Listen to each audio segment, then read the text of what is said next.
तर झणझणीत अशा मिरच्या आहेत ह्या ह्या बघा असं व्यवस्थित मळून झालंय. आता मी थोडंसं ना तेल टाकते. हे बघा छानपैकी असा तयार झालेला आहे.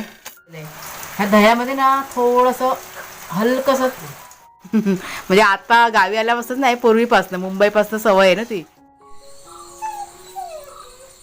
मग कसं कुईकुई करतोय म्हणजे शेरूला नाही, वाघ्याला ना कुणाला घेऊन गेला होता बाहेर एक राऊंड मारायला, त्याच्यामुळे इथे जरा असा त्रास होतोय म्हणजे शेरूला.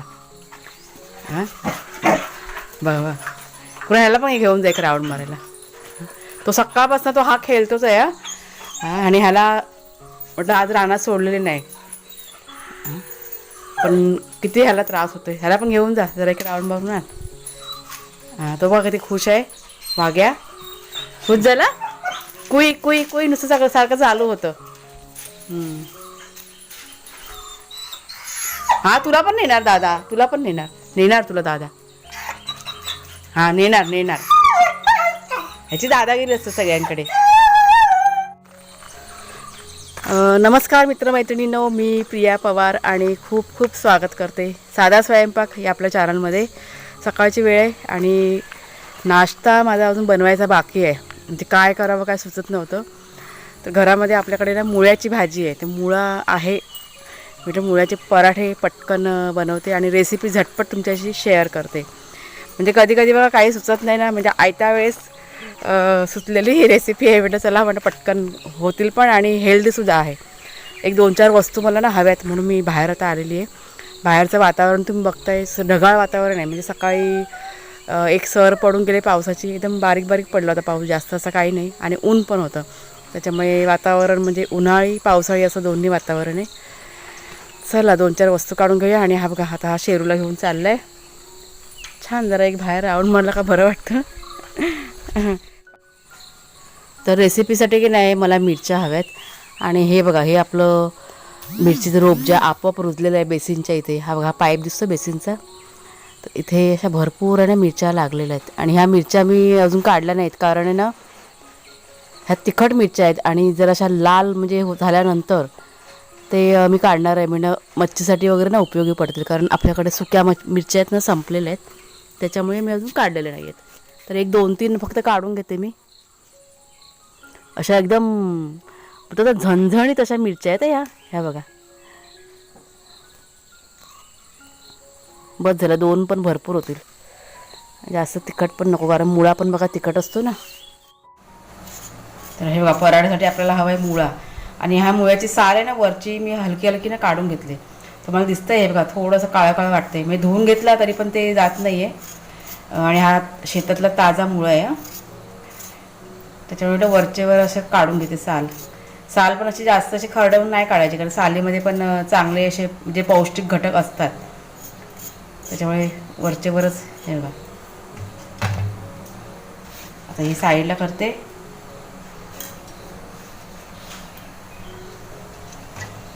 आणि हा जो मुळा आहे तो आता आपण ना किसून घ्यायचा. तर पराठ्यासाठी ना लागणारं साहित्य तुम्हाला मी दाखवते. हा बघा हा थोडासा तिखट मसाला घेतला आहे.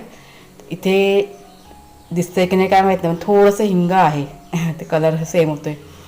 आणि हळद घेतलेली आहे, जिरा घेतलेलं आहे, हे तीळ आहेत, इथे मीठ, थोडासा ओवा, कारण तुम्हाला माहिती आहे ना मुळा खाल्ल्यानंतर पोटामध्ये काय म्हणूया आपण गॅससारखं होतं, त्याच्यामुळे ओवा टाकायचा. आणि तिखट असतो मुळा म्हणून त्यात मी 2 चमचे दही घेतलेलं आहे. दही ना जरूर टाकायचा, थोडंसं तिखटपणा कमी होतो मुळ्याचा. मग आलं लसूण आणि मिरची ह्याची पेस्ट घेतलेली आहे. इथे गव्हाचं पीठ आहे. आता गव्हाचं पीठ हे अंदाजाने घेतलेलं आहे. आणि हा आपला किसलेला मुळा. आता त्यात थोडंसं मी तेल टाकते. आता हे सर्व एकत्र करूया साहित्य आपण. आता पाणी पण घेतलेलं आहे, पण पाणी कसं गरजेनुसार टाकायचं, कारण मुळ्याला पण बघा पाणी सुटतं. म्हणजे गरज असेल तरच. आणि पीठ पण आहे ना गव्हाचं, मी गरज असेल ना तसं टाकत जाणार, मग म्हणजे अंदाजाने पीठ लागतं. सगळं असं व्यवस्थित एकत्र करून आहे ना छानपैकी असं, म्हणजे एकदम कडक पण नाही आणि एकदम नरम पण नाही, असं पीठ आहे ना मळून घ्यायचं. मला वाटतं गव्हाचं पीठ लागेल अजून थोडंसं, यात मी टाकते. हे बघा पीठ मी टाकलं थोडंसं. आता मला ना थोडंसं म्हणजे पाण्याची गरज भासते, थोडंसं घेऊन अंदाजाने असं तर व्यवस्थित आहे ना पीठ मळून घेते.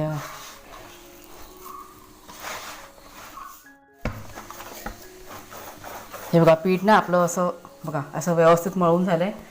आता मी थोडंसं ना तेल टाकते आणि तेल लावून एक 5 मिनटं ना झाकून ठेवायचं आणि मग लगेच बनवायला घ्यायचे. एक 5 मिनटानंतर मी असे गोळे करून घेते पराठ्यांचे. इथे मी तेल घेतलेलं आहे लावायला, म्हणजे तेलामध्ये छान वाटतील. गॅसवर तवा ठेवला आहे गरम करत. आता हे पटापटे ना असे लाटून घेते. तुमची जर का छोटी मुलं असतील ना तर थोडासा जरा आकार की नाही वेगळा करायचा, म्हणजे मुलांना कसं मग आवडीने मग खातात. त्याच्यामुळे असा गोल लाटून घ्यायचा, म्हणजे त्रिकोण पराठे त्यांना पण थोडंसं खायला बरं वाटतं. मग असं लहान मुलं कशी कंटाळा करतात ना, हे असं काही बनलं का वेगळं हे त्यांना मग बघून मग खातात मग असं आवडीने. हे असे पराठे लाटून घ्यायचे.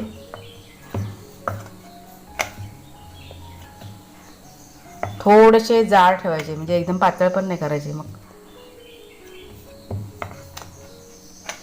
गॅस पाच अजून तवा गरम नाही झालाय. हा बघा हा एक लाटून झालाय आणि तवा पण आपला झाला आता गरम. तवा जरा गरम झाला म्हणून मी थांबली होती. आता तो एक बाजू शेकते तोपर्यंत इथे आपण दुसरा पण लाटून घेऊया. गोल पण छान लागतात, मुलांच्या आवडीप्रमाणे करायचं. तर मी आज ना सगळे त्रिकोणच बनवते.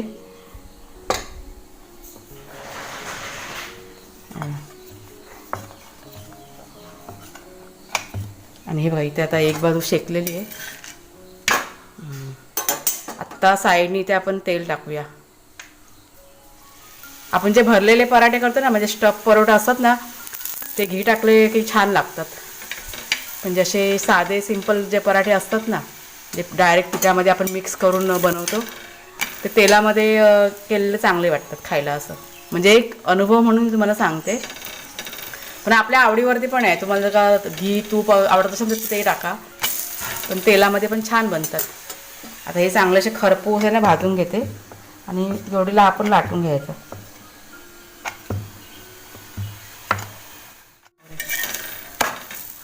हे बघा छानपैकी असा तयार झालेला आहे आपला मुळ्याचा पराठा. आणि आता असेच सगळे ना मी व्यवस्थित शेकून लाटून आणि करून घेते. हे बघा सुगंध छान सुटला आहे.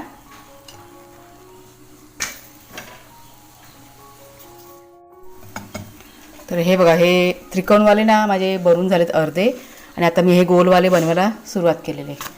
आणि इथे सगळ्यात आधी आता वाघ्या आणि शेरू यांच्यासाठी कमी तेलातले मी आता बनवणार आहे. एक 3 ते 4 गोलमध्येच बनवते पटकन.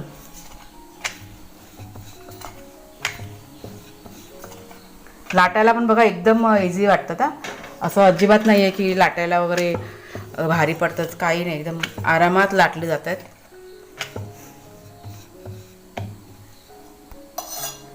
आणि एकदम सॉफ्ट झालेले आहेत. हा आपला शेवटचा पराठा, म्हणजे 2 पराठे बाकी होते करायचे आणि लाईट बघा गेली. हे बघा आपली पराठ. म्हणजे जेव्हा पण मी रेसिपी ट्राय करायला बघते ना तेव्हा नेमका असा गोंधळ होतो, लाईट जातेच. नेहमीच आहे ते. चला आज तुम्हाला पण दाखवते. चार्जिंगचा आपला बल्ब आहे त्याच्यामुळे बरं झालं. म्हणजे खूप वेळा असा गोंधळ होतो हा. तर इथे आता सुरुवात झालेली आहे नाश्ता द्यायला. आणि सॉस घेतलेला आहे आणि दही घेतलेलं आहे. ह्या दह्यामध्ये ना थोडंसं हलकंसं तिखट मसाला असतो ना, ते म्हणजे चिली फ्लेक्स टाकला थोडासा, आणि हा तिखट मसाला. मीठ नाही टाकलं या, मिठाशिवाय आहे ते. आणि हे बघा हे आपले त्रिकोणवाले पराठे, हे गोलवाले पराठे, आणि सॉफ्ट बघा किती असते.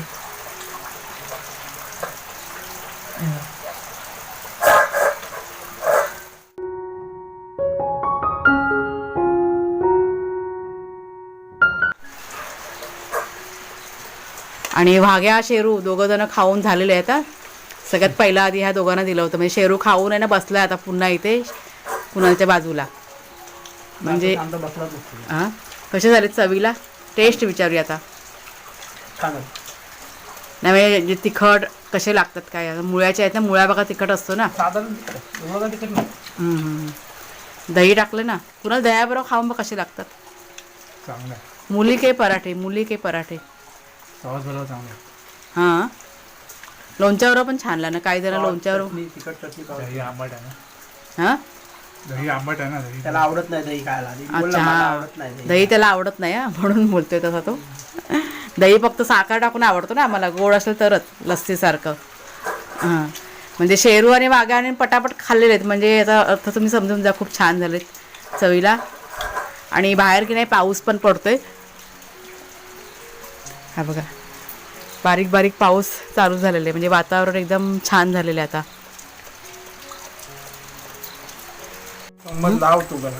अच्छा तर कुणालच्या बाबा हे बघा हे तूप आहे ना हे लावून त्यांना हवंय.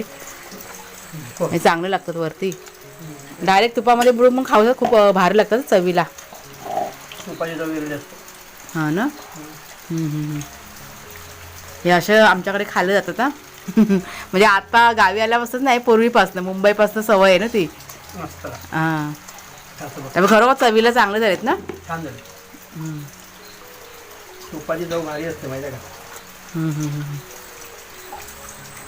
खात आणि आता नाश्ता करायला बसलेत तर हा बघा हा मी सकाळी की नाही दुधीचा हलवा पण बनवला आहे. म्हणजे एकच दुधीचा बनवला होता. तो पण रेडी झालेला आहे आणि गरम गरम आहे बघा अजून. तर हा पण मी थोडासा त्यांना देते जोडीला खायला. देऊ का हां आमच्याकडे असं मस्का लावावं लागतं खा खा खा करून तेव्हा खातात. हे बघा या प्लेटमध्ये कुणाला घ्या जरासा. हे घ्या दोघांनी घ्या.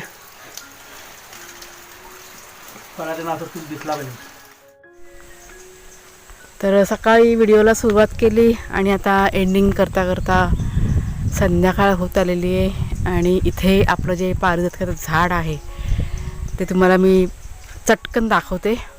त्याला की नाही कळ्या बघा छानपैकी आलेल्या आहेत. आणि मला वाटतं ह्या 1-2 दिवसामध्ये ह्या कळ्या फुलतील आणि आपल्या इकडे पारिजातकाचा साडा पण पडेल. 2 दिवसात येईलच आणि मग तुमच्या शेअर करीन मी. तर चला मैत्रिणीनं आजचा व्हिडिओ मी आता इथेच संपवते. आवडला असेल तुम्हाला जरूर लाईक करा शेअर करा. नवीन असाल तर सबस्क्राईब करा चॅनलला. आणि रेसिपी नक्की ट्राय करून बघा. आणि पाऊस पण आलेला आहे. बाय बाय सर्वांना.